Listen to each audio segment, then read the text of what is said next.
Bonjour et bienvenue à ce nouveau tutoriel, cette fois-ci dédié à After Effects. Pour ceux qui avaient suivi l'étape numéro 1 et l'étape numéro 2 sur nos tutoriels dédiés au début dans After Effects, eh bien, bienvenue à cette troisième partie. Et pour ceux qui nous rejoignent en cours de route, eh bien, je vous dis aussi bienvenue. Ces leçons vont être dédiées aux animations et au parentage. Donc les animations par keyframe, qui sont les animations classiques que nous allons utiliser la plupart du temps dans After Effects, mais aussi nous allons faire un petit tour dans les animations en utilisant différentes expressions qui vont vous permettre d'animer un petit peu plus rapidement vos éléments. Nous verrons aussi les parentages, c'est-à-dire la possibilité d'attacher un calque avec un autre de manière à créer des animations un petit peu plus complexes. C'est donc parti pour ce tutoriel. Donc nous allons tout de suite dans After Effects directement. Et nous allons commencer par créer une composition. Donc je vais dans le menu composition, je crée une nouvelle composition. Je vais rester systématiquement dans le paramètre prédéfini ici dans la liste qui va concerner la résolution HD 720 25 images par seconde et qui nous permet d'avoir une composition à une résolution de 1280 en largeur par 720 en hauteur, en pixels carrés et avec une cadence de 25 images par seconde.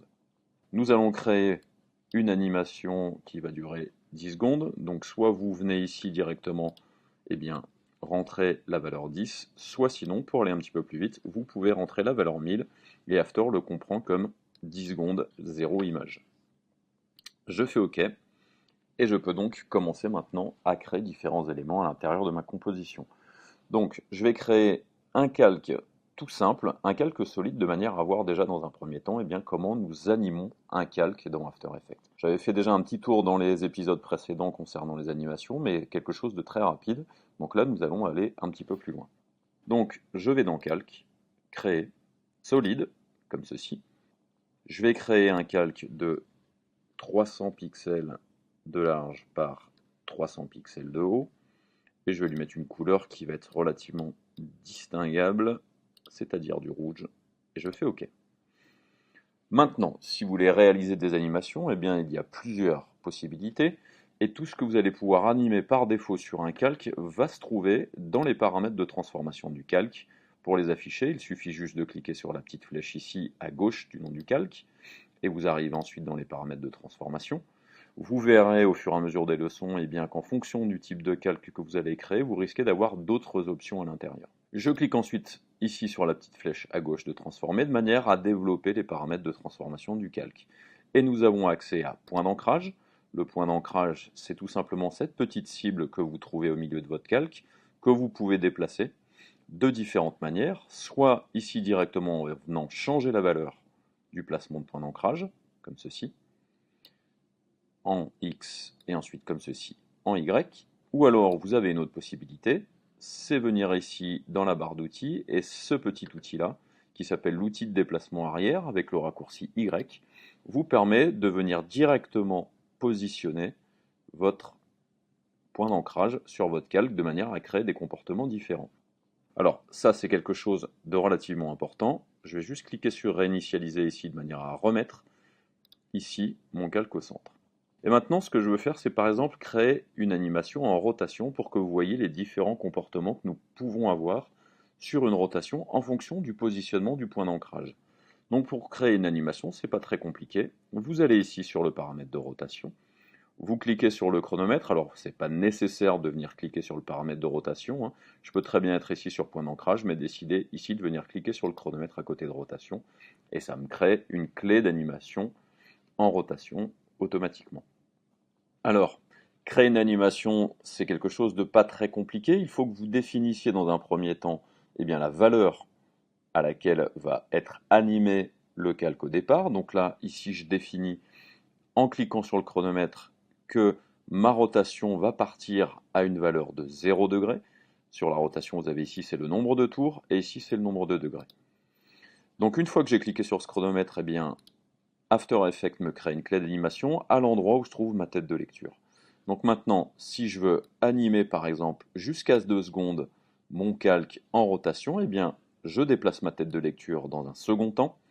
Et ensuite, je vais venir ici sur la valeur de degrés. Et je vais mettre par exemple ici une valeur de 270 degrés, comme ceci. Donc plusieurs manières de rentrer cette valeur-là. Soit vous venez ici, vous cliquez sur la valeur et vous relâchez, ce qui vous permet de mettre la valeur en surbrillance, et ensuite eh bien, de rentrer le chiffre que vous voulez. Ou alors l'autre solution, c'est tout simplement de venir dessus, et là vous regardez, votre curseur a un aspect un petit peu différent, avec une petite main et des flèches de chaque côté, ce qui vous indique que si vous cliquez et que vous maintenez cliquer le bouton de votre souris, si vous allez à droite ou à gauche, ça vous permet tout simplement eh bien, de rentrer la valeur comme ceci à la volée en voyant quel est le positionnement du calque dans la fenêtre de visualisation. Donc je vais rester à 270. Et lorsque vous faites une modification de valeur par rapport à la valeur que vous aviez rentrée au départ sur la première clé d'animation, eh bien After Effects crée une deuxième clé d'animation qui vous permet tout simplement eh bien, de définir eh bien, une valeur différente à un instant différent de votre composition. Et là du coup maintenant si je récupère et que je clique sur ma tête de lecture et que je la déplace sur ma timeline, sur ma barre de temps, eh bien je vois qu'ici il y a bien une animation de mon calque. Donc ça c'est la technique la plus rapide pour créer une animation. Donc là j'ai créé une animation en rotation en gardant le point d'ancrage strictement au centre comme c'est le cas sur le calque au départ. Donc ce que je vais faire, je vais décocher le chronomètre ici. Alors attention, quand vous créez des animations, si vous avez coché le chronomètre, eh bien lorsque vous le décochez, ça supprime vos clés et vous n'avez aucun moyen de les récupérer. Si vous recliquez dessus, eh bien ça recrée une nouvelle clé et ça ne récupère pas du tout les clés que vous aviez créées précédemment. Si vous voulez récupérer vos clés, eh bien il n'y a que le fameux CTRL-Z, donc le fameux retour en arrière qui va vous permettre de récupérer vos clés avant d'avoir décoché le chronomètre. Bien entendu, le CTRL-Z, pour ceux qui ne s'en souviennent pas, c'est quelque chose que vous avez dans Édition et qui se trouve ici, Annuler modification de valeur. Donc je vous dis CTRL, mais là je suis sur un Mac, donc c'est Commande Z. Alors, je décoche ici le paramètre de rotation puisque j'ai envie de vous montrer quel est le comportement de la rotation lorsque nous changeons de point d'ancrage. Et là, ce que je vais faire, je vais tout simplement aller ici sur le paramètre de point d'ancrage et je vais par exemple changer la valeur de point d'ancrage en X en mettant une valeur à 0 et j'appuie sur Entrée, ce qui me permet de positionner mon point d'ancrage à la valeur 0 en X, c'est-à-dire la valeur de base en largeur de mon calque, et regardez, mon point d'ancrage se positionne ici strictement sur le côté, à la limite de mon calque. Et maintenant, si je viens ici sur rotation, je clique sur chronomètre, je vais jusqu'à 2 secondes, et je vais lui faire, plutôt que de rentrer directement une valeur en degrés, je vais lui rentrer une valeur en nombre de tours, je vais lui faire 2 tours par exemple, comme ceci. Et là maintenant, si je bouge ma tête de lecture, là vous voyez qu'il y a une animation en rotation sur mon calque, mais comme le point d'ancrage est désaxé, eh bien vous avez donc une animation qui est complètement différente que ce que nous avions au départ. Alors, quand vous voulez lire votre animation, vous avez plusieurs solutions. Vous allez ici dans la fenêtre de prévisualisation et vous appuyez sur lecture. Attention, si vous appuyez sur lecture, c'est une lecture qui ne sera pas forcément en temps réel, puisque After a besoin de charger votre mémoire vive pour lire l'animation en temps réel. Donc la lecture, des fois, ne se fera pas en temps réel en fonction de la complexité des effets que vous avez rentrés dans After. Donc pour lire votre animation en temps réel, le plus souvent, c'est d'utiliser ce bouton-là qui s'appelle la prévisualisation RAM et qui permet donc de charger votre animation dans la mémoire vive de votre ordinateur et donc ensuite de pouvoir le lire en temps réel. Donc je clique dessus et là ça me lit en temps réel mon animation. Et une fois que j'arrive à 2 secondes, eh bien ça s'arrête de tourner puisque mon animation, je ne l'ai faite que sur 2 secondes. Alors là, je fais échappe pour sortir de cette fenêtre-là puisque j'ai mon animation qui s'est lue en écran entier. Tout simplement parce que dans la fenêtre de prévisualisation ici, j'ai cette option qui est cochée ici et qui me permet donc de visualiser en plein écran ma prévisualisation. Donc je vais décocher cette option-là. Je vais recliquer sur prévisualisation RAM et là vous voyez l'animation se lire en temps réel. Qu'est-ce qui va vous permettre de savoir que vous êtes en train de lire l'animation en temps réel? Eh bien, c'est ce petit ici, cette petite barre verte qui vous permet de voir la progression de la prévisualisation. Et lorsque vous avez la totalité de votre timeline qui est remplie de cette couleur verte, eh bien c'est que After Effects a réussi à charger la mémoire vive avec la totalité de la prévisualisation et donc vous êtes capable de lire l'animation en temps réel. Alors, lire l'animation comme ceci sur toute la durée des 10 secondes, pour moi, ça n'est pas forcément intéressant. Ce que j'ai envie de faire, c'est segmenter la prévisualisation. Pour ce faire, je vais venir ici sur cette barre qui est la barre un petit peu plus grosse de la timeline et qui est tout simplement la zone de travail. Et je peux venir ici avec ma souris complètement à droite, ici, et tirer cette zone-là et la faire aller directement jusqu'à la clé d'animation qui est la clé de fin. Donc je vais la faire correspondre à la dernière clé et pour ceci je peux appuyer sur la Shift, donc la flèche du haut, comme ceci, et ça va créer un magnétisme sur ma dernière clé. Et maintenant quand je vais cliquer ici pour faire tourner mon calque, et bien là il va tourner en boucle et comme il fait 2 tours et qu'il revient en gros à la même position, et bien on a l'impression qu'il tourne en boucle. Donc voilà, vous avez réussi votre première animation en rotation en décalant le point d'ancrage, ce qui va vous permettre d'avoir donc des possibilités d'animation en rotation plus ou moins grandes. Petite chose qui peut être utile et relativement plus agréable à regarder quand vous faites une animation, donc là je vous la relis, on devine ici qu'il y a effectivement une sorte de réplication en fait des images clés, comme si on avait plusieurs petits carrés qui se répètent. Ça c'est dû au fait que eh bien, After n'est pas capable de créer une vraie animation comme ça pourrait être le cas lorsque vous filmez un objet en mouvement. Donc en fait, il y a une option dans After qui permet d'avoir un rendu un petit peu plus réaliste sur les animations et qui s'appelle le flou de mouvement. Le flou de mouvement, c'est une option que vous avez sur le calque, ici dans les options du calque, et c'est ici à l'endroit où vous avez cette réplication de sphère.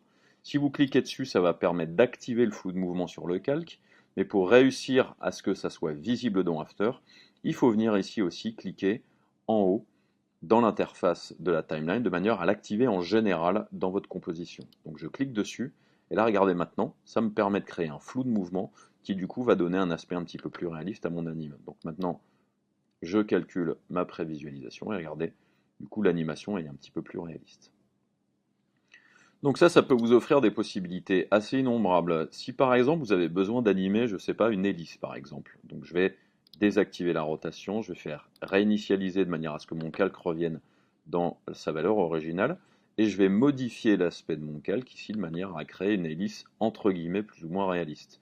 Donc je vais d'abord, dans un premier temps, changer les propriétés de mon calque. Donc je vais aller dans Calque, paramètres du solide, le raccourci c'est Shift commande Y ou Shift CTRL Y sur Windows.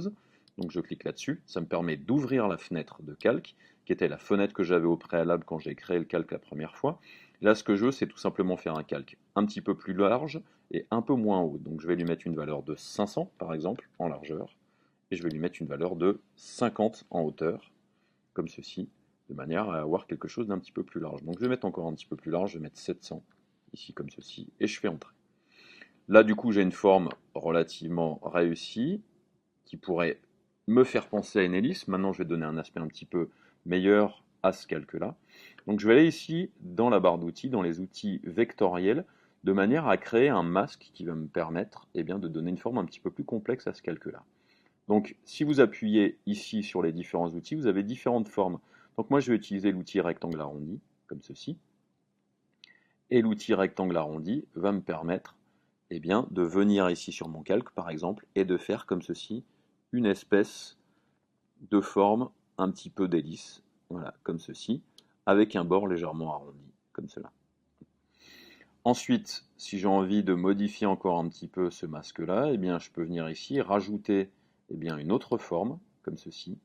Et donc, ce que j'ai envie, c'est peut-être de créer un rond supplémentaire. Donc, je vais venir ici sur l'outil ellipse, je vais venir ici sur mon calque, je vais appuyer sur Shift de manière à ce que le rond reste le plus possible, voilà, comme ceci, homothétique, c'est-à-dire qu'il ait la même largeur, la même hauteur.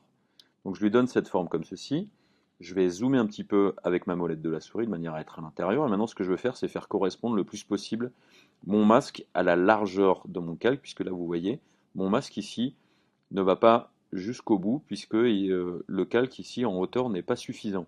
Donc mon masque, s'il dépasse les valeurs d'origine de mon calque, forcément il ne va pas remplir de la couleur.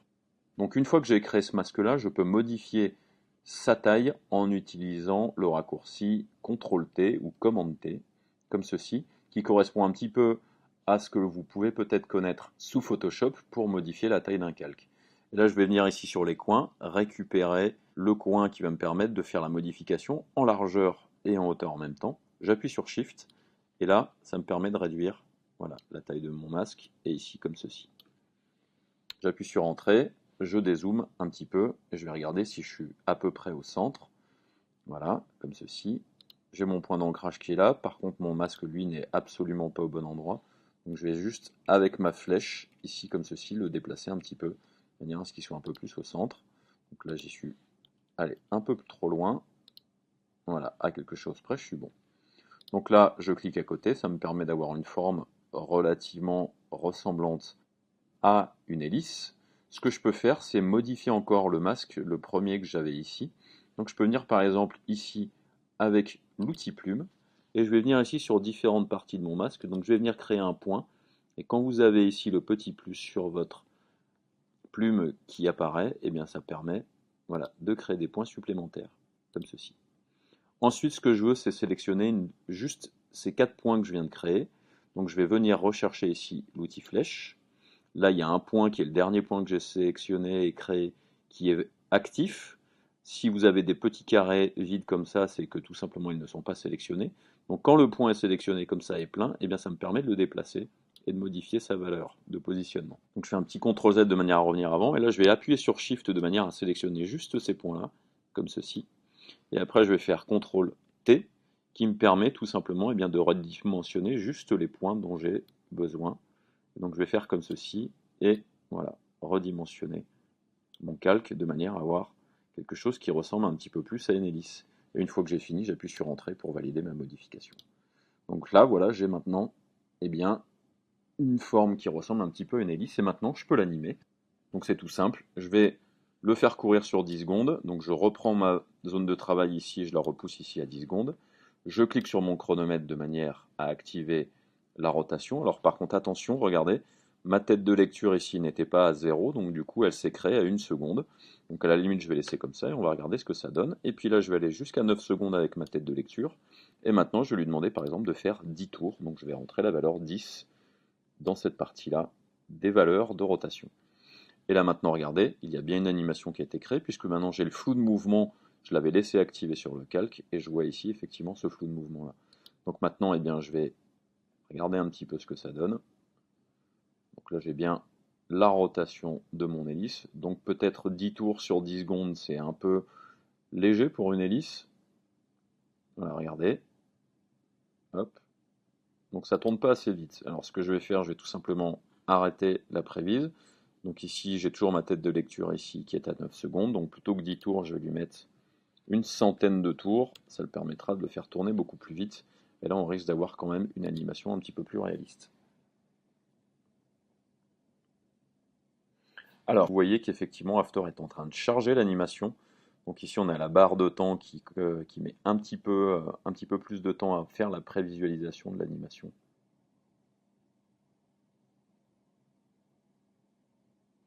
Alors, si j'ai envie d'arrêter la prévisualisation, ce que je peux faire, c'est recliquer ici sur l'icône.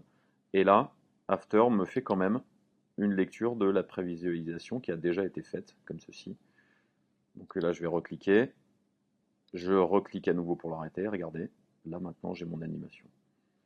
Donc c'est un petit peu rapide peut-être, 100 tours. Donc je vais baisser, je vais mettre une cinquantaine de tours, comme ceci. Donc ce sera un peu moins violent, et peut-être, comme il y a du coup moins de tours, il y a un flou de mouvement peut-être moins complexe à calculer pour After, donc la prévisualisation ira peut-être un petit peu plus vite.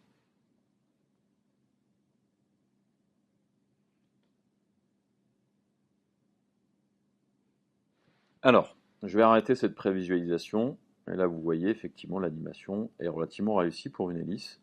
Donc ça peut vraiment vous servir dans certaines compositions quand vous devez truquer l'animation par exemple de l'hélice d'un hélicoptère sur un plan qui aurait été une photo fixe par exemple.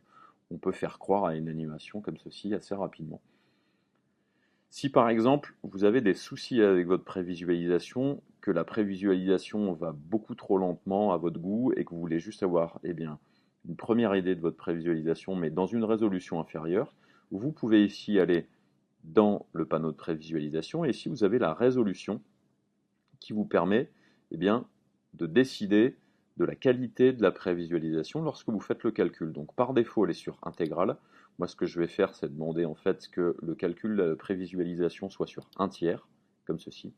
Et quand vous allez calculer là la prévisualisation, là vous remarquez que la prévisualisation se fait beaucoup plus vite, forcément, puisque nous sommes à 1/3 de la résolution d'origine. Et donc là, ça vous permet de voir l'animation avec une qualité relativement correcte, et du coup de voir cette prévisualisation finale beaucoup plus rapidement qu'avec la résolution d'origine. Donc voilà, vous avez compris comment on anime par défaut un calque et là en rotation. Vous avez pu remarquer que l'on pouvait faire des modifications de points d'ancrage, que l'on pouvait faire des masques pour modifier l'aspect d'un calque solide. Nous allons, dans la leçon suivante, regarder comment gérer les clés d'animation sur l'animation d'un calque. A tout de suite.